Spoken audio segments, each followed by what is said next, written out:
আরও একবার একাদশে জায়গা হলো না ডেক্লান সুলিভানের। সাফ অনূর্ধ্ব 20 চ্যাম্পিয়নশিপের সেমিফাইনালে নেপালের বিপক্ষে একাদশে দুই পরিবর্তন নিয়ে মাঠে নামে লাল সবুজের প্রতিনিধিরা।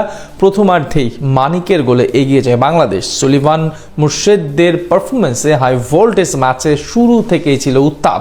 সেখান থেকে সেমিফাইনাল ম্যাচের স্কোর লাইন এবং পারফরমেন্স নিয়ে বিস্তারিত জেনে নেব রিপোর্ট।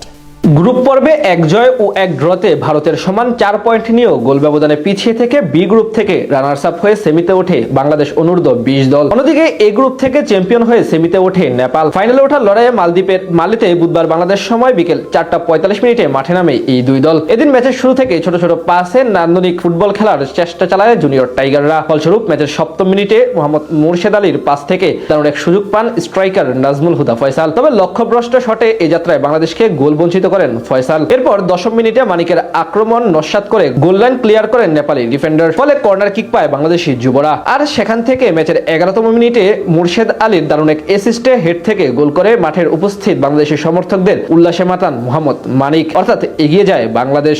2 মিনিট পর মাঝমাঠ থেকে একক নৈপুণ্যে বল নিয়ে নেপালের ডি বক্সের কাছাকাছি চলে যান মোহাম্মদ ইউসুফ আলী। আর ইউসুফের পাস থেকে বল পেয়ে ঠান্ডা মাথায় জালে জড়ান রোনাল্ড সুলিভান। তবে বল জালে জড়ানোর মাত্রই সাইড লাইন থেকে রেফারি অফসাইডের পতাকা তোলেন। ফলে জুনিয়র টাইগারদের সম্ভাবনাময় একটি আক্রমণ নস্যাৎ হয়ে যায়। ম্যাচের 16তম মিনিটে গোলরক্ষককে একা পেয়ে যান নেপালি স্ট্রাইকার সুভাষ বাম। তবে 1v1 পজিশনে থেকেও এই যাত্রায় নেপালকে গোল বঞ্চিত করেন তিনি। ম্যাচের 21তম মিনিটে মুর্শেদকে দারুণ ক্রস করে ডি বক্সের ভিতরে দক্ষতার সাথে রিসিভ করেন রোনাল্ড সুলিভান। সেখান থেকে মানিক হয়ে বল পৌঁছায় ফয়সালের পায়ে। গোলরক্ষককে একা পেলেও এই সময় গোল করতে ব্যর্থ হন টাইগার এই স্ট্রাইকার। অবশ্য এক্ষেত্রে নেপালি গোলরক্ষক পেম্বা নরবু অসাধারণ কীর্তিত্বের স্বাক্ষর রাখেন। সেখান থেকে আক্রমণ পাল্টা আক্রমণে দুই দলই ম্যাচের নিয়ন্ত্রণ নিজেদের কাছে রাখার চেষ্টা করে। 27তম মিনিটে কর্নার কিক থেকে দারুণ এক সুযোগ তৈরি করেন নেপালের ফরওয়ার্ড সুভাষ বাম। তবে হেডারের মাধ্যমে বল জালে রাখতে ব্যর্থ হন দলটির রক্ষণভাগের খেলোয়াড় সিদ্ধান্ত খারকা। এরপর ম্যাচের 38তম মিনিটে পাল্টা আক্রমণে বল পেয়ে যান রোনান। লেফট উইং থেকে সুইচ ওভার করে সেই বল তিনি পাঠান সানি দাসের কাছে।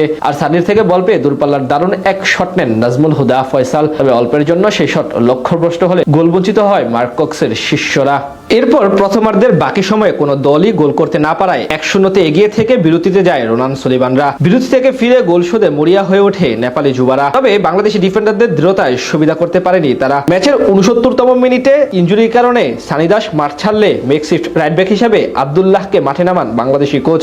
এরপর আরো বেশ কিছু আক্রমণ পাল্টা আক্রমণ চলে দুই দলের মাঝে। নির্ধারিত সময়ে 5 মিনিট আগে সবশেষে শূন্যজোরে আসেন ডেক্লান সুলিভান। আর মাঠে নেমে তিনি মাত্র 8 মিনিটে নিজের প্রতিভার জানান দেন। মাঝে দুইবার তার বরাতে আক্রমণ ওঠে বাংলাদেশ। শেষ পর্যন্ত এমন আক্রমণ পাল্টা আক্রমণে ম্যাচ জমে ওঠে। তবে নেপাল যেমন গোল শোধ করতে পারেনি, তেমনি বাংলাদেশও আর বল জালে জড়াতে পারেনি। শেষ পর্যন্ত তাই 1-0 গোলে এগিয়ে থেকে জয় নিয়ে মাঠ ছাড়ে বাংলাদেশ অনূর্ধ্ব 20 দল। আর এই জয়ের মাধ্যমে এখন ফাইনালে চলে গেল বাংলার যুবরা। এখন ভারত অথবা ভুটান, সেখান থেকে যারা জিতবে তাদের বিপক্ষেই সাফ অনূর্ধ্ব 20 দলের ফাইনাল খেলবে বাংলাদেশ।